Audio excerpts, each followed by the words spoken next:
Well, hello there. Today we're heading to the Great Mosque. Gonna check that out, have me a reservation ready. So good to go today, unlike yesterday. Ah, man. We're also gonna try some dumplings in chili and sesame, I think it is. So looking forward to trying that, although I'm not looking forward to the spiciness. I'm okay with spicy food, but from what I've heard, spiciness in China, specifically in this kind of region and a bit south from here, is on a whole other level. So I don't know what I've got myself in for, but look, you know, when in Rome, or when in Xi'an, do what the Xianese do. Let's head into the Muslim quarter. So the Xian wall, it's a rectangular shape, goes all around, all the back here, back down, and this way again. Now it's 14 kilometers in length, and apparently actually on the top of it, the whole way around, it's a walkway. It takes about 4 hours to complete, because it's, of course, 14 kilometers wouldn't normally take you 4 hours, but you're going to be stopping and taking pictures and, you know, admiring it. Now, saying that, unlike the Nanjing wall, see, the Nanjing wall, I forgot to mention to you, when that was built, each brickmaker had to inscribe their name onto the bricks that they made, every brick, so that they would be held accountable. If the brick wasn't up to standard, they would know who was to blame. I think I would have just wrote a fake name on it. They've got a lovely parkway leading all the way up along and all around the whole perimeter, really. Just that switches over to the other side of the river at certain points. But the wall itself was actually built in 500 AD, so 1500 years ago, in the Sui dynasty era, and then it lasted through 5 dynasties, and it was rebuilt by the Tang dynasty a couple of hundred years later. So the wall, the current wall, is about 1300 years old, just a bit over that, which is very impressive, isn't it?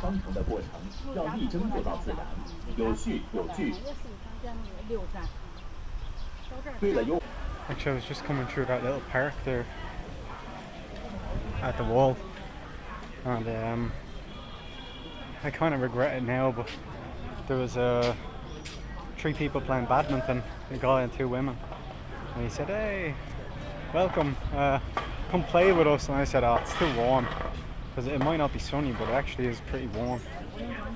And now I regret it. I should have played around with them, although I'm rubbish at badminton, but it would have been fun just to do it. And I don't want to walk back now. It's been about 10 minutes, so it's a bit too late. It'd be a bit weird if I just rocked up again and said, "You know what, actually I will have a game." So back towards the Muslim district we go. Don't know what this is. Don't know if it's a little shopping area or something. Oh, it's a temple.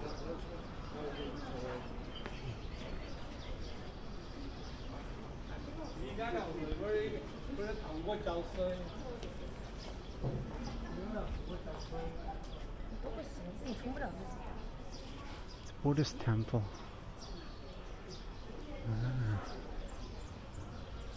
Didn't know this was here.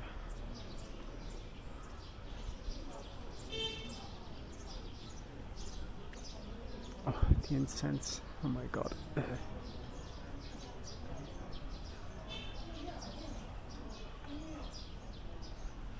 Let's go to the other side and see what's there. Or maybe there's nothing there.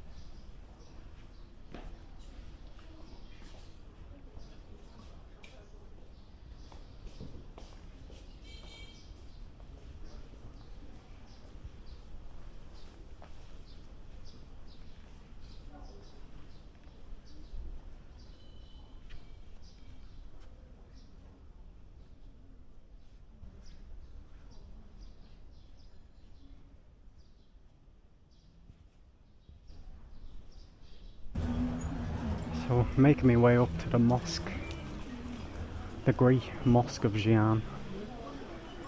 I'm not sure how big the area is when we get in there. I don't think it's huge, but it's still a very important place in Xi'an, especially for the 50,000 Muslims that are here.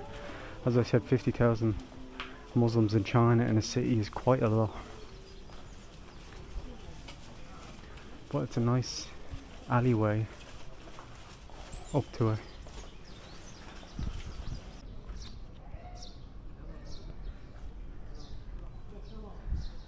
Now we have entered into the grounds of the Great Mosque of Xi'an.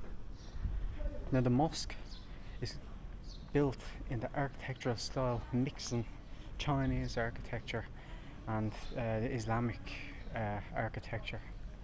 So it's not like a typical mosque that you'd see anywhere else outside of China.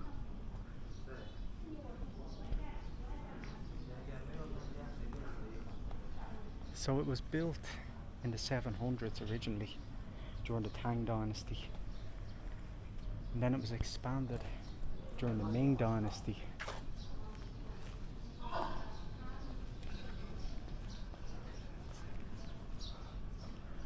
It costs €3 to come in here, so it's pretty good when you think of it.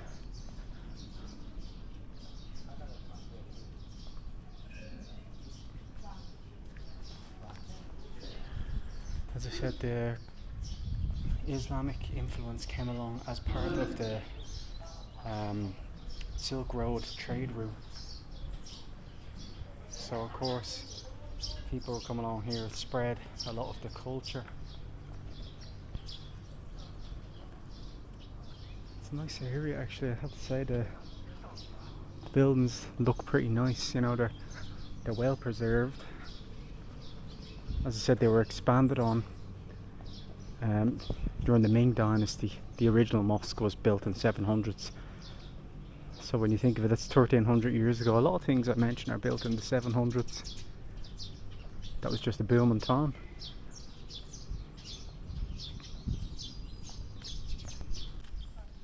It's a nice pagoda.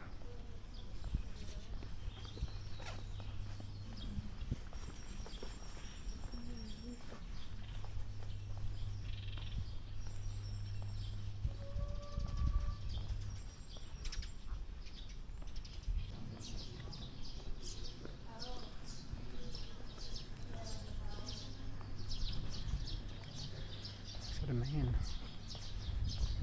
worship building can hold about 1,000 people, and it's the people that worship here are the Hui Muslims.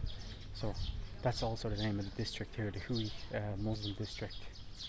Now it says it holds about 1,000, but there's roughly only about 100 of them do attend it regularly.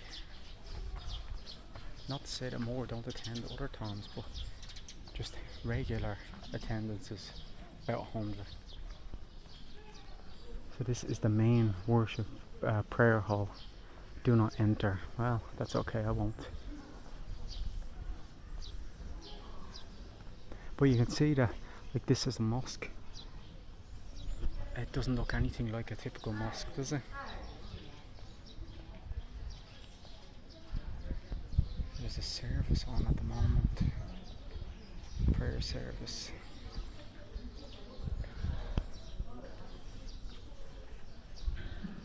See the advertiser on the screen.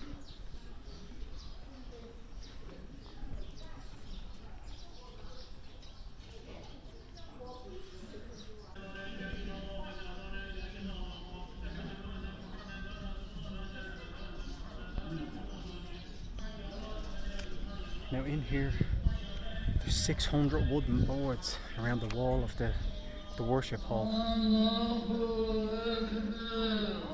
and on all of the 600 of them, all of the words of the Quran are written on them. 30 of the wooden boards have it written in Chinese, and the rest of it is in Arabic. And you can see the lovely blue roof tiles. It's a turquoise colour. So the area itself is about 13,000 square metres. It wasn't originally this size. It's been gradually expanded, and when the Communist Party took over the rule of China and it became the People's Republic of China, the Communist Party actually dedicated yearly funds to the expansion of it. So over time it's gotten bigger and bigger, and there's now 6,000 square meters worth of rooms actually around the place, not just the grounds itself.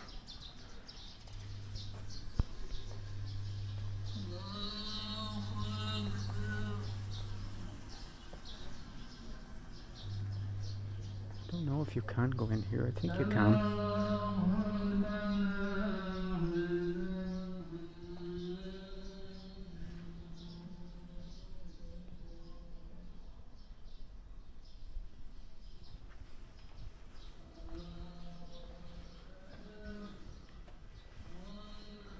I'm sure you can.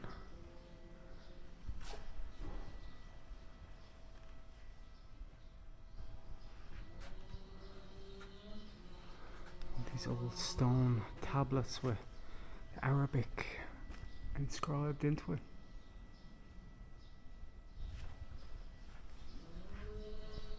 So people think like the Communist Party of China shuts down all the religion, you know, stops people from worship, and you're not allowed to practice your religion. But I mean, the fact that they've given funds to this every year to expand says otherwise, doesn't it?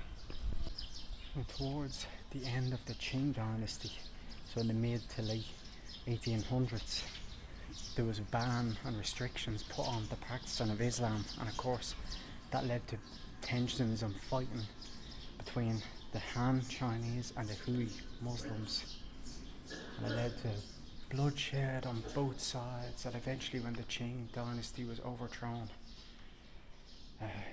in the early 1900s, the Hui Muslims were allowed to resume their religious practices.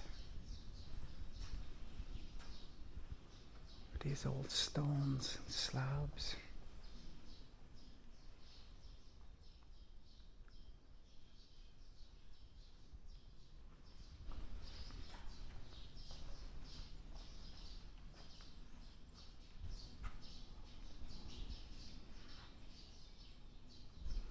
This is a sundial. I'm not sure how it's read though, because it's not the same as the sundial that we'd use. There's small holes in the middle, so I'm assuming they mean something. But look at this.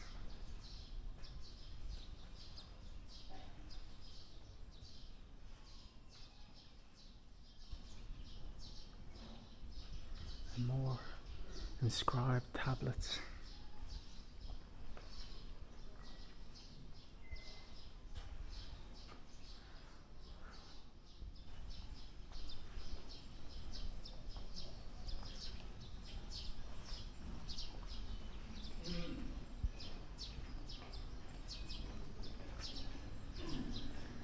As a matter of fact, during the Cultural Revolution under Chairman Mao, this mosque, along with all other religious facilities, was shut down temporarily, and it was turned into a steel factory, which is quite interesting. And after Chairman Mao died, it was turned back into a mosque to let people worship again. So, service is over, of course.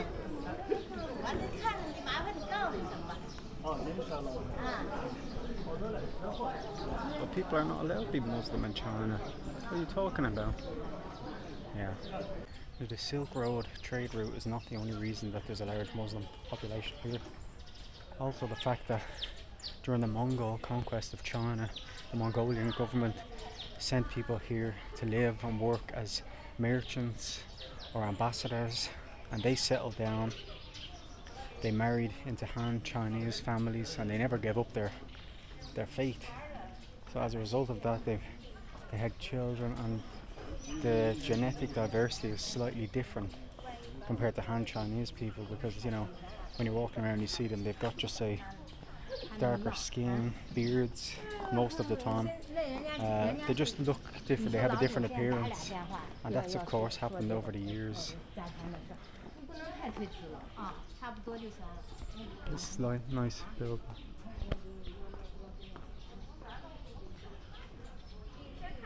So I'm about to get jiaozi. It's dumplings in the spicy and sesame sauce, boiled dumplings. So I'm looking forward to trying that out.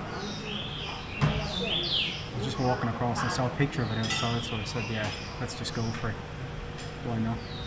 It's a bit warm, so it's probably not the best idea to get chili, but I'm getting it anyway. Also, I got a new hat, in case you don't see. Now I'm really part of the country. So here we go. Look at this. Dumplings in the chili and sesame broth. Wow. I don't know what it costs, to be honest. Spent 20 yuan, like 220. Looks nice, doesn't it? I must say, chopsticks in China are absolutely huge. I don't know why. I struggle with them more so than traditional ones, but the beef is inside this and it's packed with them. Look, it's bursting at the side. It's real nice. Now it's a bit of spice off the sauce, but it's nothing unmanageable, you know. It's really nice and it just burst open. Oh. This is very spicy, I'm not gonna lie. It's gotten more spicy as it's going on. It's nice. So you take up a little spoon of it. So you get some of the coriander, the chili oil, sesame, and the dumpling. The chili oil is top.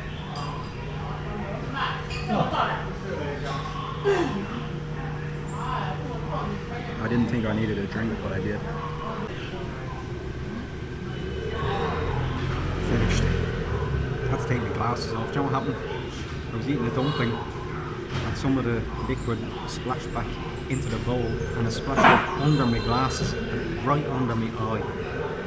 So I took them off, kept my eye closed, but luckily it didn't actually hit. That would have been a nightmare, but I finished it. Actually, as it went on, it got very easy to eat because I think I got used to the spiciness, or else my taste buds are gone, sizzled away. It's gorgeous though, I'm stuffed. Each one of those, there's about, I don't know how many dumplings, 15 of them. They were packed, like they were bursting at the side. Jesus, that's me done for today, I'll tell you. Well, the Muslim market has succeeded again. Man, the amount of good food they've got here is incredible. Well done to the Muslims. Well, the Muslims of China at least. I'm stuffed. Do you know what happened in there? I'm sure we've all been in the position, you know, where you're eating something spicy and you don't want anyone to kind of think that you're struggling with it. And you chew on like a little chili seed and all of a sudden you just get that throat kind of, you know the sensation, and your eyes start watering and you're not sure what to do. So I just grabbed a bottle of water and I think I looked calm, but trust me, I was struggling. Oh, I just didn't want to embarrass myself. It was tough, very spicy, but now I'm okay. I was sweating on all during, like I could feel my legs and all stuff.